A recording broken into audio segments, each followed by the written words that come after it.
ulang tahun Jubli Emas yang bermakna. Tahun 2024 bakal menjadi tahun yang amat bermakna memandangkan hubungan diplomatik Malaysia dan China bakal meraikan ulang tahun Jubli Emas.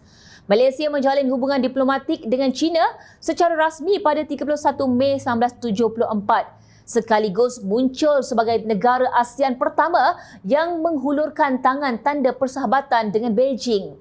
Keputusan Perdana Menteri Malaysia yang kedua ketika itu, Tun Abdul Razak, yang mengambil langkah berani untuk membuat perjalanan bersejarah ke Beijing menerima pujian selain tindakan itu disifatkan sebagai berwawasan serta telah menyemai benih persefahaman antara kedua-dua negara.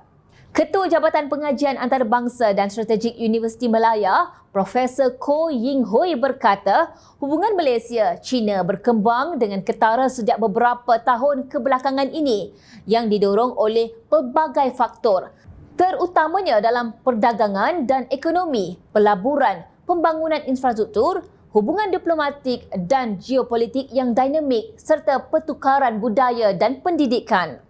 Malaysia secara umumnya mengekalkan hubungan dua hala yang mesra dengan China. Ia boleh digambarkan sebagai gabungan kerjasama dan dikemudi dengan berhati-hati dalam persekitaran kerumitan geopolitik didorong oleh kepentingan ekonomi sambil mengambil kira dinamik serantau dan kebimbangan kedaulatan, katanya.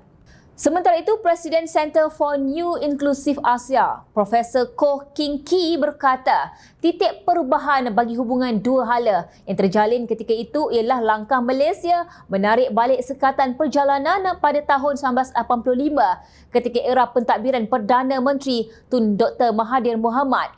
Ia telah memudahkan penglibatan dan interaksi antara rakyat kedua-dua negara sekaligus menggalakkan ikatan antara rakyat dan mengukuhkan asas hubungan dua hala dari segi budaya dan ekonomi, kata Koh di petik Harapan Madani.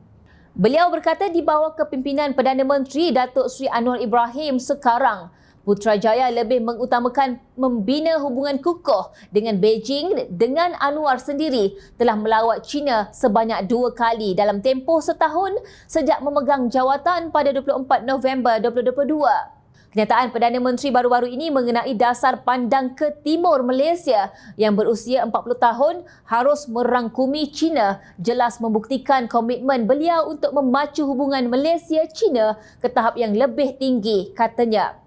Perdagangan Malaysia-China telah berkembang daripada 388 juta dolar Amerika pada tahun 1985 kepada 203.6 bilion dolar Amerika pada 2022, menyaksikan peningkatan lebih 500% dalam tempoh 37 tahun.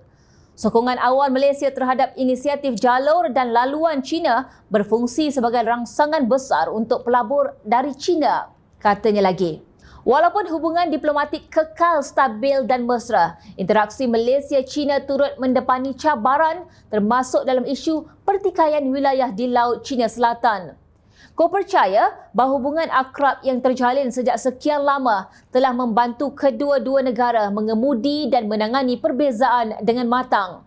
Memetik isu tuntutan wilayah di Laut China Selatan yang turut menjadi medan perang dalam persaingan strategik AS-China, beliau berkata sebarang pertikaian berpotensi menjadi faktor gangguan dalam hubungan dua hala anda tidak diurus dengan berhati-hati. Walaupun tiada penyelesaian mudah untuk masalah itu, Malaysia dan China harus terus mengadakan dialog dan rundingan untuk mendapatkan hasil yang menguntungkan bagi kedua-dua pihak dalam isu berkenaan. Pada masa yang sama, Koh berkata, Malaysia seperti negara Asia Tenggara lain telah berusaha mengimbangi kepentingan ekonominya dengan China sambil menjaga kedaulatan dan kestabilan serantaunya. Perubahan dalam dinamik global dan serantau termasuk peralihan kuasa ekonomi global, pengaturan semula geopolitik dan kebimbangan keselamatan serantau sudah tentu mempengaruhi hubungan Malaysia-China, katanya.